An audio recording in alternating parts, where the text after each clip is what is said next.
उम्मीद है आप सब लोग खैरियत से होंगे and welcome back to our weekly session नाजरीन।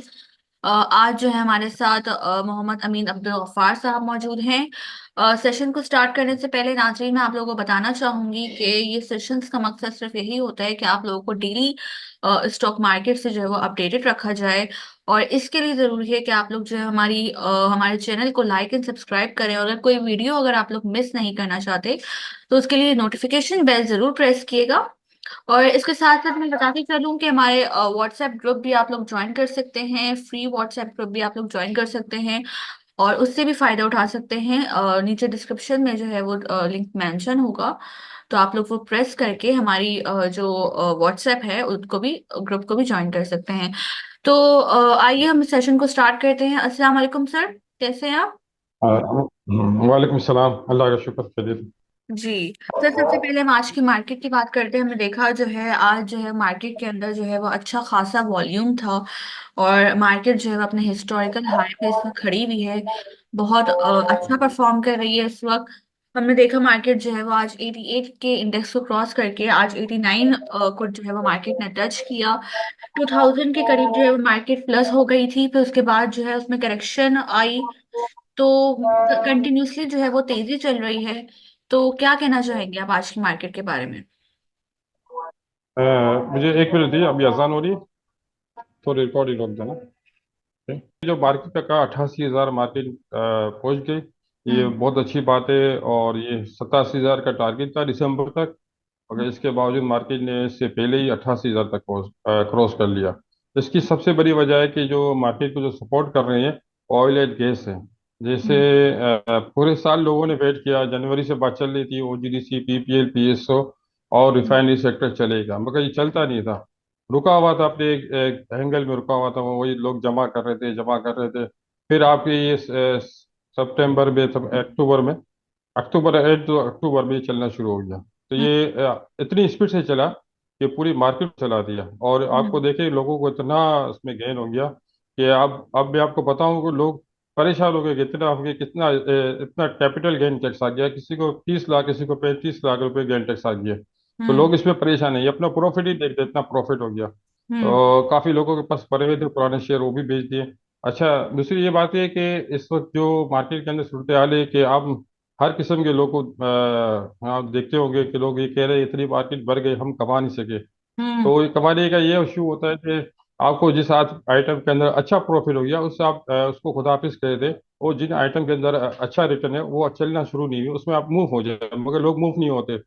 लोग बोलते हैं यार जो आज बढ़ रही है, जैसे किसी की आइटम में टिप मिलती है, लोग उसमें काम करना शुरू कर देते हैं, तो हम्म। वो उस वक्त बढ़ जाती है। तो ये टिप नहीं, ये मौत है। ये हम्म। आपको वक्ती तौर पे आपको अच्छा दिखाएगी, फिर आपको जब गले पड़ेगी तो आपकी हम्म। पूरी इन्वेस्टमेंट को जीरो कर देगी। फिर हम्म। आप इसमें एवरेज करते जाएंगे, फंसते जाएंगे। हम्म। ये जो इन्वेस्टमेंट होती है, डिलीवरी होती है, उसमें लोग जो कमाते हैं वो बिल्कुल ऐसा पाईदार कमाते हैं, सक्सेस से कामयाब होकर कमाते हैं और स्ट्रांगली कमाते हैं। तो इसमें लोगों को डर नहीं होता कि हमें लूज हो जाएगा, या इस पे लूज हो जाएगा, रेट कम हो जाएंगे, तो फिर दोबारा बारी आ जाती है, क्योंकि उसमें पे आउट होता है। और ये पेंडी स्टॉक में आप देखें, लोगों ने काफी मतलब लोगों ने कमाया भी, मगर इससे ज्यादा गंवाया। जैसे अगर को 50 रुपए को आइटम पे पेंडी स्टॉक बढ़ गई, तो हम्म। लोगों ने इसमें 10-15 रुपए इनको हिस्से में आए। और जब गिरी तो 50 रुपए पूरे इनके हिस्से में आई डाउन की तरफ, तो 50 पूरा लॉस हुआ। तो ये कि अच्छी इन्वेस्टमेंट करें और अच्छे दिन, ये जो मार्केट चल रही है इस वक्त, जो मार्केट का बदला भी हाई है और फ्यूचर की पोजीशन भी बहुत हाई है। आपने देखा कि मार्केट 2000 तक मार्केट गई, फिर इसके बाद तकरीबन 2000 तक गई, फिर थोड़ी करेक्शन ली। तो इसमें यह कि इसके बाद जो मार्केट चलना शुरू हुई, तो जो ऑयल एंड गैस के अलावा, जो फर्टिलाइजर के अलावा और रिफाइनरी के अलावा जो टेक्सटाइल सेक्टर थे, उनमें सेलिंग आई। जो और खास करके जो पेंडी स्टॉक है उसमें सेलिंग आई, और लोगों ने उसमें बेच के दोबारा अच्छी आइटम के अंदर लोग ने मूव कर। अब जो मूव कर दिया वो सक्सेस हो गया, जो मूव नहीं कर सका वो हम्म। बेचारा फंस गया। तो ये हम्म। रोजाना इसी तरह होगा, आप एवरेज करते जाएंगे, छोटी आइटम के अंदर फंसते जाएंगे, और जो हम्म। लोग बड़ी आइटम की तरफ मूव हो गए वो आगे बढ़ जाएंगे। तो ये मार्केट का तरीका होता है काम करने का। तो अगर ये आप इस तरह के लोग काम करेंगे तो सक्सेस होंगे। हम्म। सही सर, आपने पेनी स्टॉक्स की बात की, छोटे आइटम्स की बात की, तो कराची इलेक्ट्रिक के हवाले से आप क्या कहेंगे? आज जैसे कि बहुत अच्छा वॉल्यूम था इसके अंदर और बहुत अच्छा परफॉर्म किया, तो आपका क्या व्यू है इसके बारे में?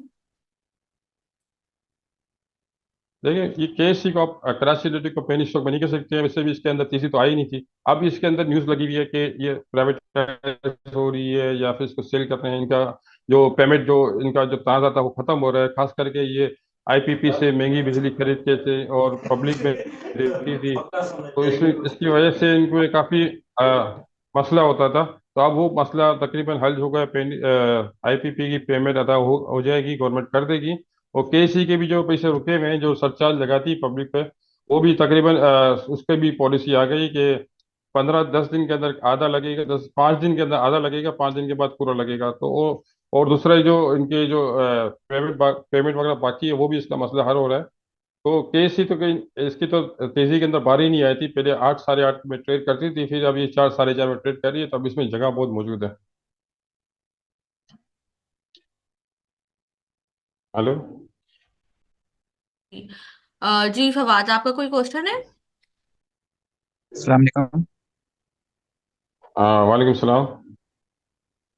जैसे कि मेरा एक क्वेश्चन था डेट इज स्पेसिफिकली फॉर अटक सीमट पेट्रोल, अटक सीमट के मुतालिक। एक्चुअली अगर इसके फर्स्ट क्वार्टर हम्म। की अर्निंग देखे तो ये डाउन हुई है काफ़ी ज़्यादा। और हम्म। बट ये continuously on the higher side ये जा रहा है, लॉक कर रहा है, कभी रुक जाता है थोड़ी देर के लिए, फिर दोबारा लॉक करा। तो इसकी कोई हम्म। स्पेसिफिक रीज़न है? एक तो ये दूसरा, सेकेंडली मार्केट इतनी ज़्यादा कैपिटलाइज, इतनी ज़्यादा मार्केट बढ़ गई है। कुछ ऑटो सेक्टर के अंदर जैसे मिलेट शेयर है, और ज़्यादा फोकस इस टाइम है एग्रीकल्चर साइड साइड के ऊपर। वो स्टॉक तो इतने कोई खास मूवमेंट में नज़र नहीं आते। और ये दूसरे ऑटो के शेयर हैं जिसमें आल दो गाड़ियों की सेल और दूसरी चीज़ें भी कम हुई है, बट उसमें गंदारा वगैरह और दूसरे stock on the higher side हैं। इन दो के मुतालिक अगर आप काइंडली कुछ अपनी सजेशन दें। देखिए, अटक सीमेंट में अब ये सही कह रहे हैं कि इनका अकाउंट्स वगैरह में थोड़ी इनकी सेल कम हुई है। वो पिछले क्वार्टर की थी। अब ये नया क्वार्टर आ रहा है, ये जो इंटरेस्ट रेट जैसे ही कम हो रहा है, तो ये तामीराती सेक्टर होगा। 14.5% पे तामीराती सेक्टर बहुत अच्छा हो जाएगा। और इसके अलावा अटक सीमेंट के अंदर ये कोई इसकी इनसाइड न्यूज़ है। ये इस किस्म की न्यूज़ नहीं है, दूसरी न्यूज़ है कि पूरे ग्रुप की न्यूज़ है कि पूरा ग्रुप पाकिस्तान छोड़ के जा रहा है या फिर कुछ टेक ओवर उसको फौजी ग्रुप कर रहा है। तो ये किस्म की न्यूज़ है पाकिस्तान। बाकी ये कोई अकाउंट्स के ऊपर तेजी नहीं चल रही अब तक की। ये इनसाइड न्यूज़ है, आउटसाइड कोई इसका कोई मसला चल रहा है। अब देखो, कल मैंने देखा डेटा के अंदर, तो अटक के अंदर बहुत ज्यादा काम हुआ था और तकरीबन बाई म्यूचुअल फंड की थी। तो ये कोई अलग चीज हो रही है, कोई दूसरा ग्रुप उसको टेक ओवर करना चाह रहा है। तो ये चीज चल रही है। बाकी ये कि मिल्लत का है कि मिल्लत की जो पहले तो हमारी जो मिल्लत के जो शेयर थे, उसके जो ट्रैक्टर वगैरह थे, और ये बाहर से इंपोर्ट एक्सपोर्ट भी करते थे हम। मगर अभी ये जो ट्रैक्टर वगैरह है, इतने महंगे हो गए हैं कि हुकूमत ने इनको कहा था कि आप अपनी कीमत कम करें। तो उन लोगों ने कीमत कम नहीं की। फिर बोला, अगर आप कीमत नहीं कम करते तो हम बाहर से इंपोर्ट कर लेंगे, क्योंकि मुल्क के अंदर जरूरत तो बहुत है। अगर हाई कॉस्ट पे फिर हम कहाँ से सर्वाइव करेंगे। तो ये इनका चक्कर चल रहा है। मगर जैसे जैसे इनका तनाज़ा खत्म हो जाएगा, तो फिर आप दोबारा देखेंगे मिलिट ट्रैक्टर को 800 से 800 रुपये करीब ट्रेड होता देखेंगे। बाकी मार्केट जैसे के कि जो डाउन साइड तो और क्या बोले थे, तीसरा सवाल क्या था? जी सॉरी, मेरा ना कंटिन्यूशन क्वेश्चन है, जैसे आपने रिस्पॉन्स दिया उसी का कंटिन्यूशन है। अगर किसी के पास अटक सीमत की होल्डिंग है तो इस टाइम उसको होल्डिंग में ही रखना चाहिए या उससे निकल जाना चाहिए? कुछ काइंडली सजेस्ट होल्डिंग करेंगे। में रखना चाहिए, होल्डिंग में रखना चाहिए। अगर आप स्टॉक में ही काम करना चाहते हैं, तो आप अगर ये शेयर को बेच के क्या दूसरे कौन से शेयर लेंगे? अभी कोई चॉइस तो है नहीं आपके पास।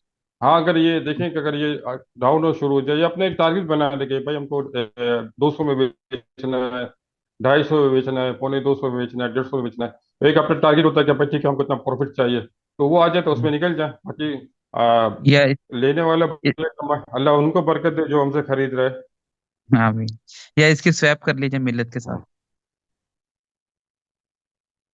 स्विच नहीं करे अभी किसी शेयर को। इसको अभी देखो, मार्केट के अंदर करेक्शन बाकी है। उस वक्त फिर आपको ना हर चीज सस्ती मिलेगी जब करेक्शन आएगा। तो फिर आपके पास पैसे ही नहीं होंगे। आपके पास अभी अगर आपको आइटम सेल करते हैं, आपके पास पैसे भी खुले होंगे और प्रॉफिट भी होगा। तो आपको काम करने में मजा आएगी। अभी ये तो सबसे बेहतर ये कि अगर आपने कोई आइटम सेल कर दी, तो उसका आप चेक बना दें। क्योंकि मैंने कितने मेंबरों से बात की है, तो यही मेंबर कहते हैं कि लोग यहाँ आते हैं, चेक अपना दे जाते हैं, लेने के लिए कोई नहीं आता। तो आप भी कहता हूँ लेके जाएं। जी, थैंक ठीक यू। है। मोहम्मद उसामा, काइंडली अपना क्वेश्चन कीजिए। जी सर, वालेकुम। हाँ, वालेकुम सलाम। सर, मेरा क्वेश्चन ये था कि अभी अगर कोई सीमेंट सेक्टर में एंटर होना चाहता है तो आपके ख्याल में कौन से स्टॉक में इसको इन्वेस्ट करना चाहिए? सीमेंट सेक्टर में देखो, डीजी खान की अभी कम रेट हैं, फौजी फौजी सीमेंट के कम रेट हैं। और अपने फिलाइन के आज रिजल्ट आया, तो फिलाइन तो 16-17 से चली, हो सकता है थोड़ा करेक्शन में ये मिल जाए। मगर ये सब सेक्टर के अंदर तेजी स्लो स्लो बढ़ रही है। और ज़्यादा अच्छी परफॉर्मेंस मेरे ख्याल से मंशा ग्रुप के अंदर है, डीजी खान वगैरह के अंदर। और उसका थोड़ा आईपीपी का इशू है। और देखो, ये मंशा ग्रुप था, ये अपना एक पोर्टफोलियो बनाता था। हर ग्रुप के अंदर दूसरी कंपनियों के शेयर होते थे। जैसे डीजी खान सीमेंट है, उसमें हो सकता है लाल पीपे के शेयर हो, निषाद पावर के शेयर हो, जो डिविडेंड की वजह से वो बहुत अच्छी परफॉर्मेंस करता था। तो अब ये लास्ट जो गवर्नमेंट इनको पेमेंट करेगी, लाल पीर को, निषाद पावर को, भले ही वाइंड अप हो जाएगा, डिविडेंड तो बड़ा आएगा, तो इनको मिलेगा डीजी खान को। तो मुझे ये डीजी खान अच्छा लग रहा है इस वक्त। बाकी अटक सीमेंट के अंदर आप एंट्री मारते हैं तो अगर इन आउट की आपके में ताकत है कि आप अनफेवर में जा सकते हैं, आउट हो सकते, निकल सकते हैं, तो अटक सीमेंट काम करें, बहुत जल्दी गेन हो जाएगा। मगर ये ट्रेडिंग करना आपको, ये आपके ऊपर डिपेंड करता है। ऐसे नहीं आप ले के बैठ जाए, अनफेवर हो जाए, अल्लाह ना करे, तो आप वेट करते रहे, फिर पता चले बहुत दूर हो गए। तो अगर अनफेवर हो जाए 5-10 रुपये, तो आप इसको लॉस मान के निकल जाए, तब तक भी आपको चांस मिल सकता है। अच्छा सर, दूसरा क्वेश्चन, गैल जैसे अभी उसके रिजल्ट बहुत अच्छे अनाउंस हुए हैं तो उसकी में काफी रैली आ गई है। तो और फ्यूचर में भी इसकी ऑटो फाइनेंसिंग की वजह से गाड़ियों की और ट्रक्स की सेल वगैरह इनकी होने का चांस है, तो इसकी टारगेट प्राइस क्या देख रहे हैं आप दिसंबर तक? देखो, टारगेट प्राइस तो आपको जो रिसर्च करते हैं, एनालिस्ट करते हैं, वो बताएंगे। बाकी ये कि आगे ऑटो फाइनेंस आ रही है, बैंक से ऑटो कंपनियों को मायदे चल रहे हैं कि लीजिंग पे गाड़ियाँ देंगे, तो इसमें इनको फायदा हो जाएगा। अच्छा। तो सर फाइनल ये क्वेश्चन था कि सर्कुलर डेट के इशू की वजह से अभी जो है ओजीडीसी पीपीएल जो है वो मतलब कि काफी अरसे से ही वो अंडर प्राइस है पी इशू की वजह से। तो आप जो है वो सर्कुलर डेट का इशू कब तक रिजॉल्व हुआ देख रहे हैं कि कब तक इशू रिजॉल्व हो सकता है सर्कुलर डेट का? देखिए, गवर्नमेंट ने आईपीपी से जो इनके कर देंगे, तो ये तो इशू गवर्नमेंट ने कर लिया है। खास करके आप देख रहे हैं पावर सेक्टर में पावर बड़ा डिस्टर्ब है। और दूसरे अलावा आपको मैं शायद आपको भी पता होगा कि गवर्नमेंट ने तमाम जो कंपनियां थी, आईपीपी के, पीयूष के, इनके इंटरेस्ट माफ कर दिए। तकरीबन 55 अरब रुपये थे इनके पावर के, और 35 अरब की पेमेंट करी है। बाकी जो इंटरेस्ट रेट था वो खत्म कर रही है। इस तरह पीएसओ का भी इंटरेस्ट रेट माफ कर रही है। तो ये गवर्नमेंट एक अपनी इसमें लगी हुई है। और इसके मैं आपको बता दूं कि स्टॉक के एक जो बड़े मेंबर थे, मोहम्मद अली, फॉर्चून सिक्योरिटी के, वो काफ़ी मतलब इस चीज़ में एक्सपर्ट है, उनको गवर्नमेंट इसमें काम में लगाया। तो ये तमाम कंपनियों का जो इशू है, जिनकी पेमेंट एक्स्ट्रा एक्सेस पेमेंट है, और जो एक्सेस चार्जेस लेते थे, और दूसरा के इंटरेस्ट रेट बहुत ज़्यादा लेते थे, और जो जो जो कंपनी हमको पावर देती नहीं थी, वो भी चार्ज लेती थी, उनका तमाम को एक इनका जो मसला हल कर रही है, उनको एक चीज़ पे स्टेट पे ला रही है। तो और इसके अलावा इसके साथ इन लोगों ने, गवर्नमेंट ने पेमेंट भी तैयार रखी हुई है। जैसे इनका आपस में डिबेट हो जाएगा, तो गवर्नमेंट इनको पेमेंट इशू कर देगी। तो ये आपको फिर ये जो अंडर कॉस्ट मिल रहे हैं, ओजीडीसी, बीपीएल, पीएसओ, वो फिर आपको अंडर कॉस्ट मिलेंगे। और यही तीन आइटम आपको हमारी मार्केट को 1 लाख इंडेक्स तक ले जाएगी। इनका इतना हैवी इंडेक्स हो जाएगा। ठीक है सर, थैंक यू। सही सर, टीआरजी के बारे में पूछना चाहूंगी। टीआरजी ने जो है वो आज काफी अरसे बाद जो है वो आज परफॉर्म किया, अपर लॉक जो है वो हुआ। तो क्या कहना चाहेंगे आप? देखिए, टीआरजी तो काफी ऐसे तो डिस्काउंट रेट में मिल रहा था, उसकी न्यूज भी लगी हुई थी, और उसका एक क्वार्टर खराब आया था लास्ट टाइम। तो उसकी वजह से टीआरजी ने 60-62 के करीब से वहां से 50 के किया था। फिर एक ये न्यूज आई कि इसका जो अमेरिका के अंदर इसका जो जिया चिश्ती है, उसका एक केस वो उसका गवर्नमेंट ने इसको वाइंड अप कर दिया है, तो अमेरिका की गवर्नमेंट तो वहां से डाउनलोड शुरू हो गया।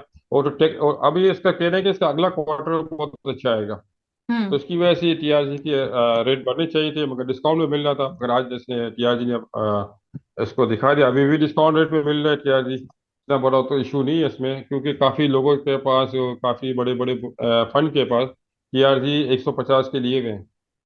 तो ये जो डायरेक्टर का जो इशू था, जया चुस्ती चुस्ती का स्कैंडल बना, और फिर इसके जो डायरेक्टर आउट कर दिया गया, लीकेज सारी की, तो ये सब इसकी वजह से हो रहा। और दूसरे के इनका लॉस भी आ गया था। इनकी जो कंपनी थी सॉफ्टवेयर की, वो उसकी अच्छी परफॉर्मेंस नहीं थी, इसकी वजह से उसका थोड़ा हुआ। पियाजी बेसिकली ये करता है कि सॉफ्टवेयर कंपनी बना के ये बेचता है, और हम्म। इसमें हैवी प्रॉफिट हो जाता है। देखेंगे आप, आपको मैं एक छोटी सी मिसाल देता हूँ कि आपने देखा हमारी जो यंगेस्ट है, लेकिन जो नई नस्ल है, वो हम्म। तकरीबन रात को ऑनलाइन काम कर रही होती है सॉफ्टवेयर वगैरह में, और ये सॉफ्टवेयर वगैरह में यही डेटा वगैरह होता है, इसमें बहुत अच्छा मार्जिन हो जाता है, बहुत अच्छा प्रॉफिट हो जाता है। तो टीआरजी तो एक अमेरिका में लिस्टेड कंपनी है, इंटरनेशनल कंपनी है, तो उसका भी यही काम है कि डेटा वगैरह प्रोवाइड करना। तो जिससे डेटा को अच्छा आ जाता है, तो अच्छा कोई प्रोग्राम आ जाता है, तो ये अच्छी परफॉर्मेंस आ जाती है। तो आप ले कह रहे हैं कि अगला क्वार्टर इसका बहुत अच्छा है। सही। सर, चकवाल की भी आज मटेरियल इन्फॉर्मेशन आई, तो इसके बारे में बताइएगा, क्या जो है वो इसके बारे में आपके पास जो है इन्फॉर्मेशन है? देखें, चकवाल के बारे में आज एक रिपोर्ट आई है। पहले इसका चकवाल से क्लाउड डाउन हुआ था, आईटी की तरफ जा रहा था, तो 162 के करीब गया था, फिर आईटी से निकाल दिया गया इसको, फिर ये 45 में गया। आज हम्म। अपर लोक था, तो अपर लोक में कि आज बेटर इन्फॉर्मेशन है, फिर लोक खुल गया, क्योंकि चकवाल अभी इसी चकवाल स्पेनिंग सेक्टर में लगता है रहेगा।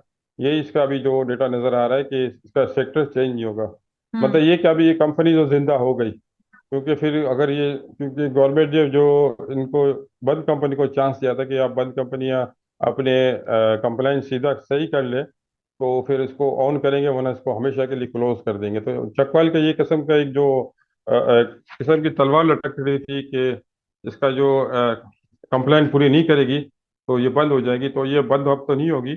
मगर फर्दर वाइज जो जिस ग्रुप के अंदर चकवाल है, तो हो सकता है कोई आईटी में ले जाए, या चेंज हो business, change of name, change of management, ये तमाम चीजें होती है। फर्दर वाइज दोबारा ट्राई करेंगे, लीगल तरीके से करेंगे, किसी इंटरनेशनल कंपनी से नहीं करेंगे तो लोकल कंपनी से कर देंगे, तो लोकल कंपनी से तो फौरन हो जाएगा। तो फिर ये दोबारा लगता है मेरी अच्छी परफॉर्मेंस आ जाएगा। बहरहाल अगर आप इस पे काम नहीं करते तो दूर है, जिन लोगों ने काम किया है वो थोड़ा वेट कर ले, इंशाल्लाह वो उनका रेट आ जाएगा। हम्म। और बाकी के फर्दर में मैं आपको मशवरा नहीं दूंगा कि ये मैडम चाह वाली कंपनियां हैं, कभी कहाँ है कभी कहाँ है। तो ऐसा हम्म। नहीं आप ले लें, कल सुबह कोई सी बेड न्यूज आ गई तो आपकी इन्वेस्टमेंट कम हो जाए, क्योंकि रिटर्न पे आउट वाली कंपनी तो है नहीं। सही। एक और इसका मैं जो है। मशवरा आपको नहीं दूंगा लेने का। हम्म। सही। एक और जो है वो क्वेश्चन ले लेते हैं, फिर उसके बाद सेशन को रैप अप करते हैं। जी फवाद, काइंडली अपना क्वेश्चन कीजिए। जी, मेरा एक और क्वेश्चन था। ये खासतौर पे ये सेक्टर है पेपर एंड बोर्ड, इसका हम्म। क्या फ्यूचर है इसमें? क्योंकि इसमें कोई खास इन्वेस्टमेंट या इसमें शेयर में कोई खास सर्ज नहीं आई, तो इसका कोई फ्यूचर है? कोई आने वाले दिनों में लगता है कि इसमें कोई इन्वेस्टमेंट वगैरह शिफ्ट होगी? यार, ये तो आम सी चीज है, पेपर एंड बोर्ड। पेपर आप खुद देख लें कि पेपर का इस्तेमाल कितना कम हो गया है। अब जो भी वर्किंग नेट पे हो रहा है, सब email पे हो रहा है। पहले तो खतों किताबत होती थी, ई कार्ड वगैरह छपते थे, अब तमाम चीजें कम हो गई है। अब सिर्फ हमारी कॉपी किताबों में स्कूल की उसमें रह गया, वो भी काफी हैवी कॉस्ट हो गया। बहरहाल अभी ये पेपर है, इसमें पाकिस्तान तो बनाता नहीं है। पेपर का जो हम बनाते हैं, कचरों से बनाते हैं, कागज बनाते हैं, जो वेस्टेज होती है वो चाइना बना रहा है। पाकिस्तान तो अभी बना रहा है, मतलब अ, पहले पेपर जो बोर्ड की जो परफॉर्मेंस थी वो अब नजर नहीं आ रही। एक हाँ, नोटें बनती है, वो सिक्योरिटी पेपर बनाता है, उनका तो लगी बंदी है। बाकी ये लोकल जो पेपर का बिजनेस आपको पता है जिस सर कब हो रहा है। बाकी ये जो डेड्रा पैक होते हैं, जैसे दूध वगैरह के, फ्रूटो वगैरह के जूस वगैरह, जो इसके जो जो पैकिंग बनते हैं वो भी पेपर से बनते हैं। अब वो जो कंपनी अपने आप को वो कर रही है, उसको मेंटेन कर रही है, वक्त के साथ चल रही है, वो तो सक्सेस सर्वाइव कर लेगी, बाकी दूसरी तो मुश्किल करे। ठीक है, ठीक थैंक है। यू। सही सर, सेशन को रैप अप करते हुए मैं सीमेंट सेक्टर के बारे में पूछना चाहूंगी। जैसे कि इम्प्रूव होता हुआ नजर आ रहा है, तो क्या आपका व्यू है इसके बारे में? सीमेंट सेक्टर में जगह बहुत गुंजाइश मौजूद है। सीमेंट सेक्टर ज्यादातर लेवरेज पे होता हम्म। था, मोर बैंक्स ऑडी वगैरह पे काम करता था, तो इनको मार्कअप बहुत ज्यादा लगता था। अब इंटरेस्ट रेट कम हो रहा है, तो सीमेंट का इंटरेस्ट कम लगेगा, इंटरेस्ट रेट कम लगेगा, उनको प्रॉफिट आना शुरू हो जाएगा। तो हम्म। लग रहा है कि आगे जाके इन फ्यूचर सीमेंट का बहुत अच्छा है, क्योंकि बैंक है और सीमेंट है, और ऑयल मार्केट को चलाएगी। सही सर, सेशन को रैप अप करते हुए मैं आपसे लास्ट क्वेश्चन पूछूंगी। पीआईबीटीएल जो है वो बहुत डाउन चल रहा है, तो इसके बारे में क्या व्यू है? देखिए पीआईबीटीएल का मैं आपको 2 मिनट में सारी इसकी बताता हूँ सिचुएशन। पीआईबीटीएल का अनाउंसमेंट से पहले जो बहुत ज़्यादा वॉल्यूम हुआ था उसके 80% इसकी सेटलमेंट हो गया था, डिलीवरी हो गई थी। इसके बाद पीआईबी का नुकसान आया, क्वार्टरली नुकसान आया। पीआईबीटी का जो पीआईबी को तकरीबन 1 रुपये करीब तकरीबन डाउन हो गया है। और पीआईबी का जो अनऑडिट अकाउंट था वो उसने अपनी हाफ सेल दिखाई है, फुल सेल नहीं दिखाई। फ्यूचर में जो मुझे लग रहा है कि पीआईबीटी अच्छा चलेगा। ग्वादर पोर्ट पे जो काम हो रहा है, बल्क के अंदर जो कोयला वगैरह सीमेंट वगैरह जो इंपोर्ट एक्सपोर्ट होगी वो पीआईबीटी करेगा। इसके अलावा इनके पास वेयर हाउस बहुत है, तो इनका रेंटल इनकम भी शुरू हो जाएगी। तो और दूसरा ये कि इनकी जो लेवरेज बहुत ज़्यादा है और इंटरेस्ट रेट कम हो रहा है, तो इससे भी इनका फायदा हो जाएगा। तो बहरहाल के पीआई छोटी आइटम में पीआईबीटी अच्छा लग रहा है मेरे को। 1-2 रुपए का चांस हो सकता है इन फ्यूचर 13-14 रुपये भी हो जाए। हम्म। हम्म, सही। सर, कल की मार्केट के बारे में आपका क्या व्यू है? कल जैसे कि रोल ओवर का लास्ट डे है, रोल ओवर वीक का लास्ट डे है, फ्राइडे है। तो कल के बारे में क्या कहना चाहेंगे? किस तरह मार्केट जो है वो स्टार्टअप होगी? और आपके कोई टॉपिक्स अगर बताना चाहें जिस वक्त जो इस वक्त फोकस में रखनी चाहिए। देखिए कल की मार्केट तो कल 2 सेक्शन होंगे, उसमें रोल ओवर का वीक का तो निबट गया है। बहरहाल ये कि बेहतर ये कि आप प्रॉफिट कर लें जो आइटम में हो रहा है, उसका चेक बना लें। क्योंकि मार्केट बहुत ज़्यादा हैवी है, अल्लाह ना करे कोई सी भी न्यूज़ आ गए या गवर्नमेंट आईपीपी की पेमेंट नहीं करती सर्कुलर डेट की, तो फिर मार्केट डीप हो जाएगी। अभी एक इंटरेस्ट रेट की खबर खरी हुई कि इंटरेस्ट रेट कम हो जाएगा, तो मार्केट ने ऑलरेडी इसको सर्वाइव कर लिया। चीफ जस्टिस की खबर पे मार्केट चल गई। मार्केट करेक्शन पे खड़ी हुई है, मगर करेक्शन क्यों नहीं हो रहा कि अच्छी न्यूज़ करी हुई है। आज 3 अरब डॉलर की इस्लामी बैंक की इन्वेस्टमेंट की बात है, इसकी वजह से मार्केट थोड़ा परफॉर्मेंस अच्छी की। बहरहाल ये कि जो इनका जो टारगेट था मुझे लगता है 90,000 का, वो बहुत जल्दी पूरा कर देंगे। फिर मार्केट को बीच के स्टैंड कर देंगे। फिर पब्लिक बोलेगी कि मार्केट बढ़ रही, इंडेक्स बढ़ रहा है, हमारे रेट नहीं बढ़ रहे, हमारे रेट रोज कम हो रहे हैं। तो वही सिचुएशन हो जाएगी। इसलिए बेहतर है कि आप एक दफ़ा करवा गुड पी लें और अपने अपनी इन्वेस्टमेंट को सेल करके निकल जाएं। क्योंकि मैंने कितने मेंबरों से बात की, वो उन लोगों ने अपने यही किया, क्लाइंटों को निकाल दिया है और खुद भी निकल गए। वो कहते हैं कि अगर इतना ही शौक है तो रेडी फ्यूचर कर लो, क्योंकि आपकी इन्वेस्टमेंट तो सेफ है। इस वक्त आपकी कितने सालों के बाद आपकी बारी आई है, तो आप इसको ज़ाया क्यों करते हो? तो ये मेरा मशवरा है। बाकी आपकी आप लोगों की मर्जी कि आप किस स्टेट तक मार्केट में खड़े हो सकते हैं। हम्म। 5-10 साल की प्लानिंग से काम करें तो फिर आपको मैं मना नहीं कर सकता। बाकी शॉर्ट टर्म में कर रहे हैं तो उनको उनको कहता हूँ कि चेक बना ले अपनी। सही, बिल्कुल। सेशन को ठीक सर है। रैप अप करते हैं। Thank you so much sir, आपने जो है वो हमें अपना कीमती वक्त दिया, बहुत इन्फॉर्मेटिव था आपका session. And thank you so much participants, आपने भी हमें ज्वाइन किया। तो जो है वो सर आपको जो है वो आने वाले सेशन में जो है फिर इनवाइट करेंगे। अपना ख्याल रखिएगा सर, अल्लाह हाफिज।